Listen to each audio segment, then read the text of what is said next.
کسی حد تک کم ہوا ہے، تو اس کے باوجود جو اس وقت ریٹ ہے، انٹرسٹ ریٹ ہے، شرح سود ہے، اس میں کوئی کمی نہیں آ رہی۔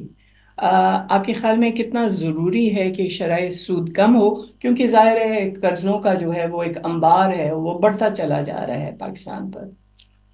دیکھیے، انٹرسٹ ریٹ کم نہیں ہو رہا، یہ ایک بڑا شاکنگ ہے، اور انٹرسٹ ریٹ کم نہیں ہونے کی وجہ سے جو نقصانات ہو رہے ہیں اس میں سب سے بڑا نقصان یہ ہے کہ گورنمنٹ ایک ڈومیسٹک بورنگ میں سب سے ایکٹیو ہے اس وقت، اور اتنی زیادہ بورنگ کی کہ ٹریلینس میں ہے وہ بورنگ، اس پر اس کو اس انٹرسٹ ریٹ پہ جو انٹرسٹ پے کرنا ہوتا ہے وہ بہت ہیوی ہوتا ہے۔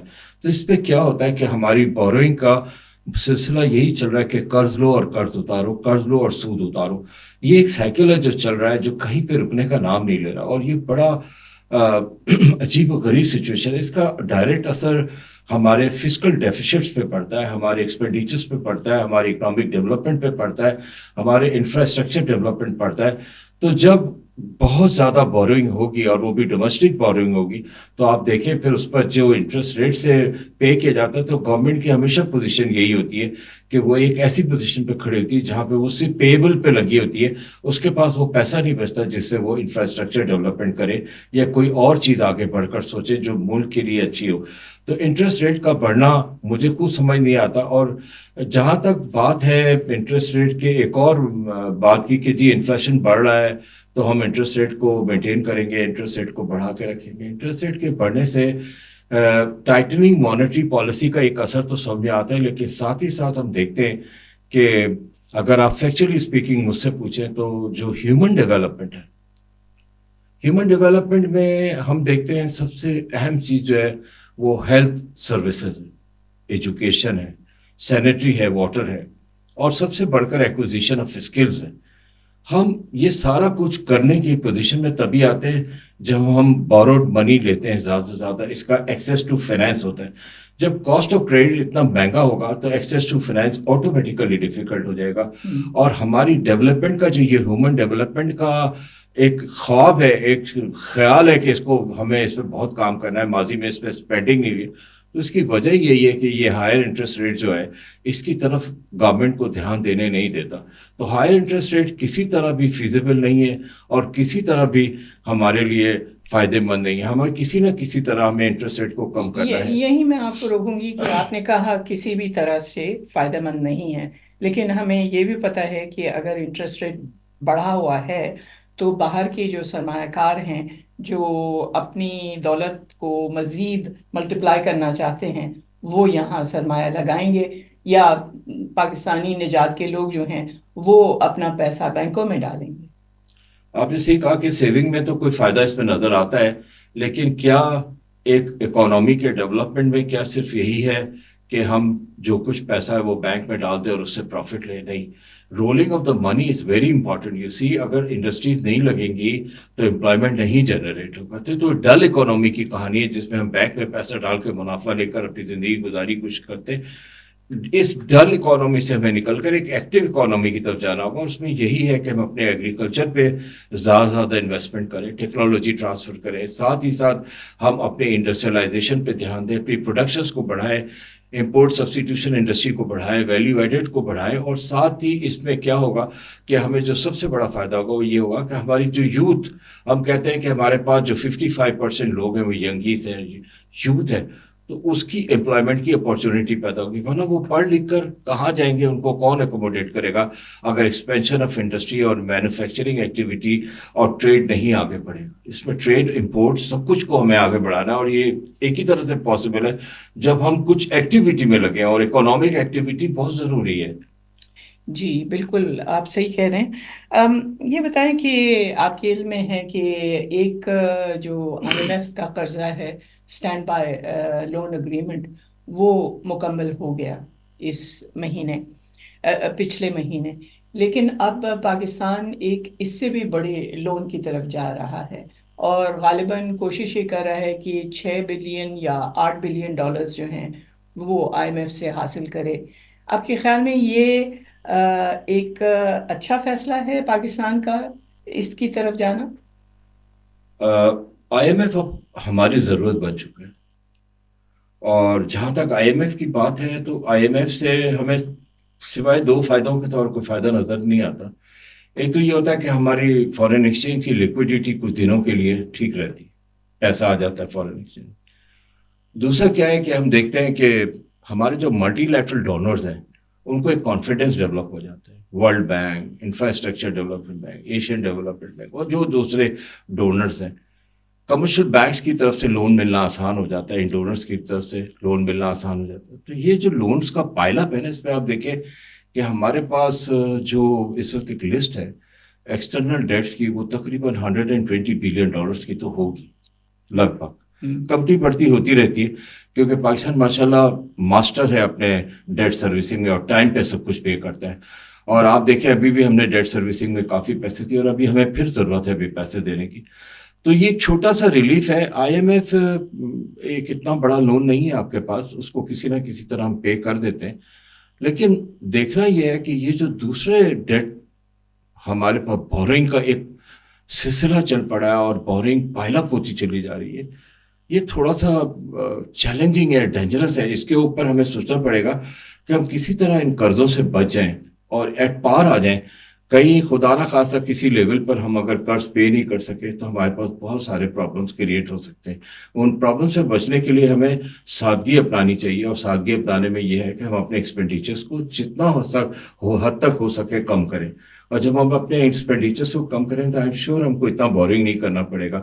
سب سے بڑا بورنگ کا جو پرابلم ہے نا, وہ ہمارا فسکل ڈیفیسٹ ہے.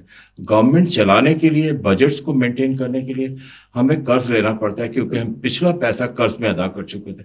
آپ ریونیو کے کون سے بھی ٹارگٹ پورے کر لیں لیکن آپ کا فسکل ڈیفیسٹ ہمیشہ رہتا ہے, آپ کا بجٹ ڈیفیسٹ ہمیشہ رہتا ہے. تو یہ وجہ یہی ہے کہ یہ ڈیفیسٹس کو پورا کرنے کے لیے پھر بہت زیادہ لون مجبوری میں لیا جا رہا ہوتا ہے. تو یہ لونز کو اوائڈ کرنے کے لیے ہمیں بہت زیادہ کچھ دنوں تک, کچھ سالوں تک بہت زیادہ سادگی اپنانے کی ضرورت ہے. اگر اس پہ کام کیا جائے تو آئی ایم شیور ہم آئندہ لون لینے سے بھی بچیں گے, ان لونز کو بھی ادا کر لیں گے اور ایٹ پار آ جائیں گے. اللہ تعالیٰ نے ہمیں اتنا کچھ نوازا ہے, اگر ہم ان تمام فیسلٹیز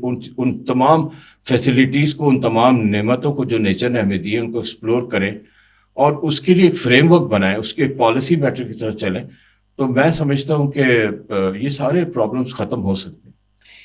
آپ نے جو بات کی اسی کو میں آگے بڑھاتی ہوں.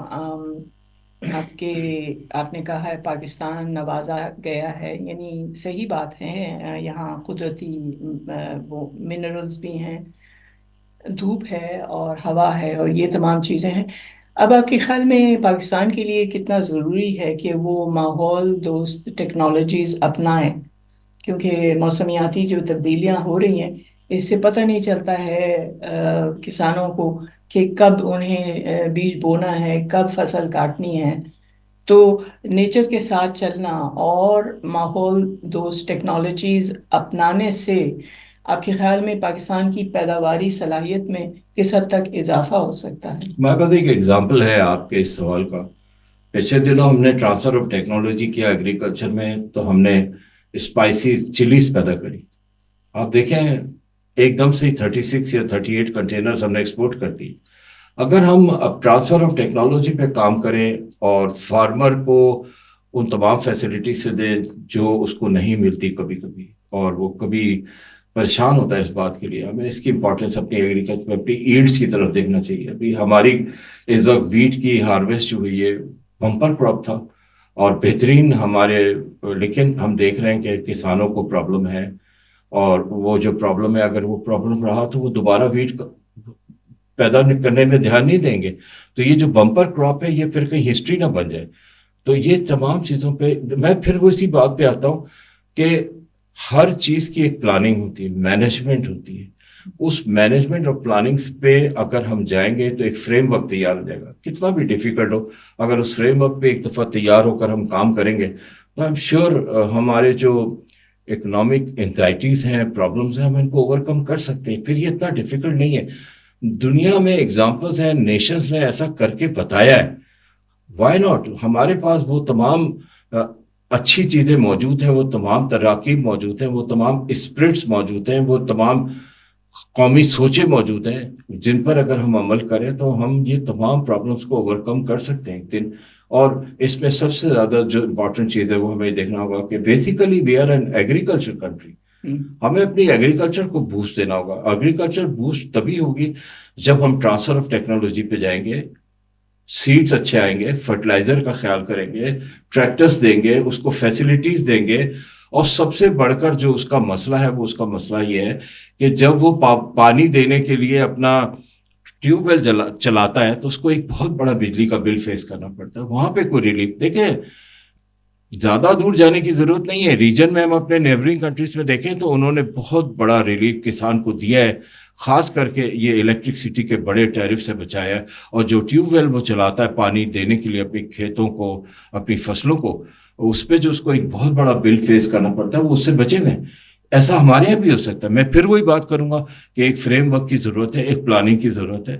اس ٹائم لائن پہ اگر ہم کام کریں گے تو ہم دوبارہ اپنے ایگریکلچر آؤٹ پٹ کو اسی طرح بوسٹ کر سکتے ہیں, اسی طرح فرنٹ لائن پہ لا سکتے ہیں, اور اسی طرح اپنے ریونیوز وہاں سے جنریٹ کر سکتے ہیں.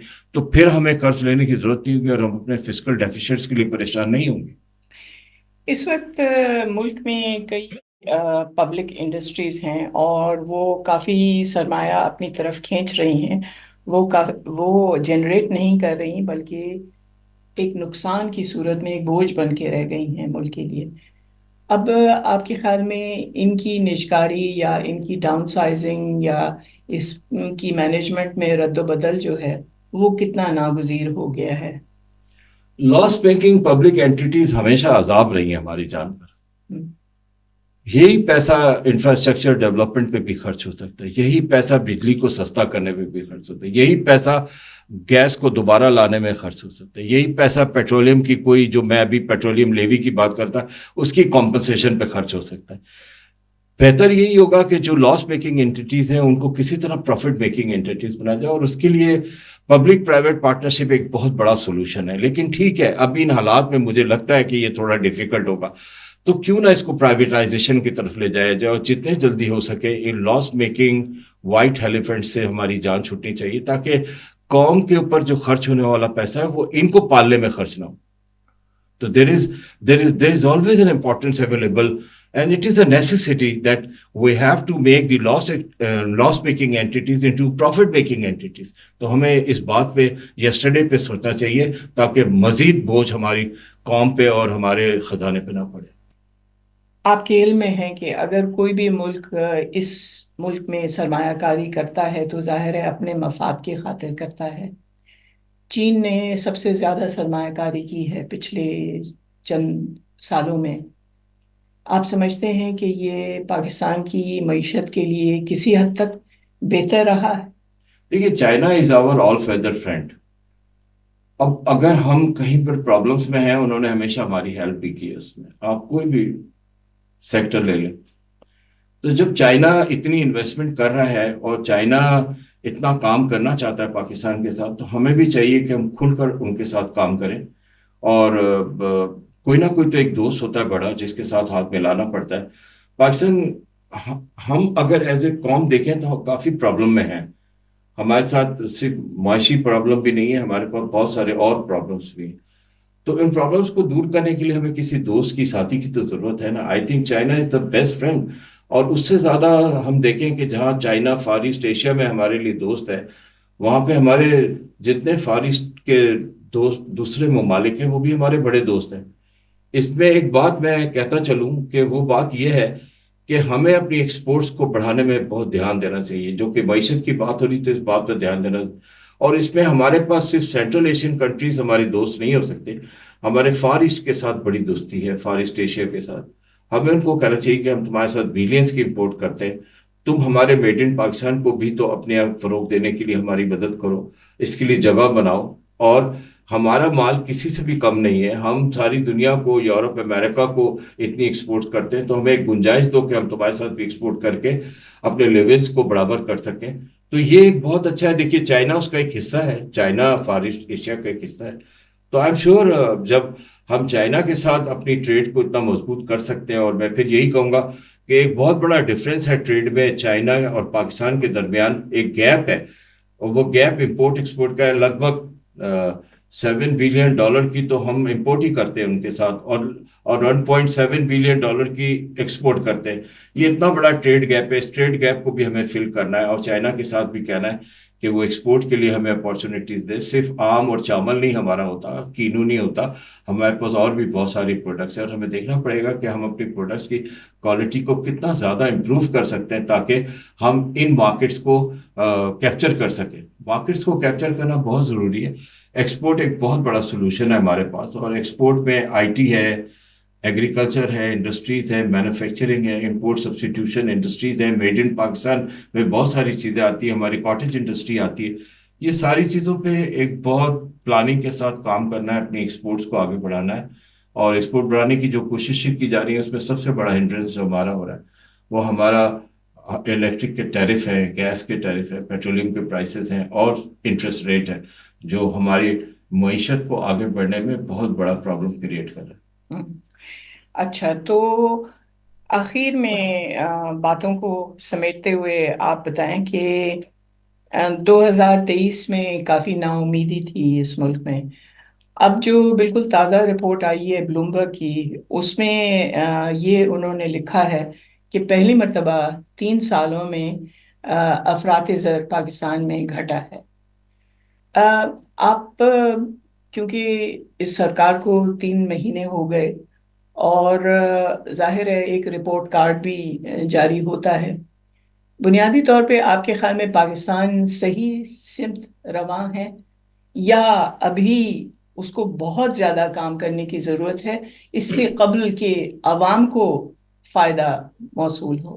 کام تو بہت زیادہ کرنے کی ضرورت ہے، اور کام ہو بھی رہا ہے. اور ہم دیکھ رہے ہیں فورن ڈائریکٹ انویسٹمنٹ جو ہمارا سب سے بڑا شارٹ فال تھا ہمارے پاس. ہم دیکھیں زمانے سے foreign direct port folio investment temporarily ضرور آتا ہے، پھر واپس چلا جاتا ہے، لیکن جو سب سے امپورٹنٹ ہے وہ ہمارا foreign direct investment. Local investment ہو چاہے انٹرنیشنل انویسٹمنٹ، اس وقت انویسٹمنٹ کی بہت ضرورت ہے.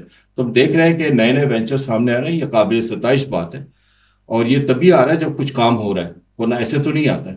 تو آپ دیکھیں سعودی عرب بھی انٹرسٹ لے رہا ہے، دوسرے ممالک بھی انٹرسٹ لے رہے ہیں، چائنا بھی انٹرسٹ لے رہا ہے، اور ہم آہستہ آہستہ دیکھ رہے ہیں کہ انویسٹمنٹ اٹریکٹ کرنے میں کامیاب بھی ہو رہے ہیں. ٹھیک ہے، ہمارے پاس جو اپارچونیٹیز ہیں اللہ تعالیٰ نے ان کو نوازا ہے، پھر ان کا ذکر ہوتا ہے کہ جس میں ہماری منرل ہے، ایگریکلچر ہے، ہماری آئی ٹی ہے، اس میں کافی پوٹینشیل ہے، اس میں کافی اوپننگز ہیں، کافی کام کرنے کی ضرورت ہے. اگر اس کو ہم کسی ایک فریم ورک کے تحت، پھر وہی بات آتی ہے فریم ورک، کسی پالیسی کے تحت کام کریں تو اس کا آؤٹ کم اور اس کا ریٹرن بہت اچھا ہو سکتا ہے. اور سب سے زیادہ ضرورت اس بات کی ہے کہ فورن ڈائریکٹ انویسٹمنٹ دنیا میں ہر جگہ آتا ہے، اور وہ تبھی آتا ہے جب آپ ان کو اپارچونیٹیز پرووائڈ کرتے ہیں، سیفٹی سیکیورٹی پرووائڈ کرتے ہیں، اور وہ تمام فیسلٹیز پرووائڈ کرتے ہیں جس کو آپ ون ونڈو آپریشن کرتے ہیں. اگر یہ سب چیزوں کو کرنے میں ہماری گورنمنٹس کامیاب ہو جاتی ہیں تو I am sure there are lot of other countries who are taking interest in Pakistan for their foreign direct investment, and they will grow slowly and subsequently. تو ایک اچھا ہو سکتا ہے، پیسہ آئے گا، ڈیولپمنٹ ہوگا، چیزیں چلیں گی، ہمارا ملک ترقی کرے گا. جب ملک ترقی کرے گا تو سب لوگ ترقی کریں گے. بہت شکریہ. ہمارے ساتھ تھے ماہر معاشیات عتیق الرحمان. آپ نے وقت دیا اور بہت کام کی باتیں کی.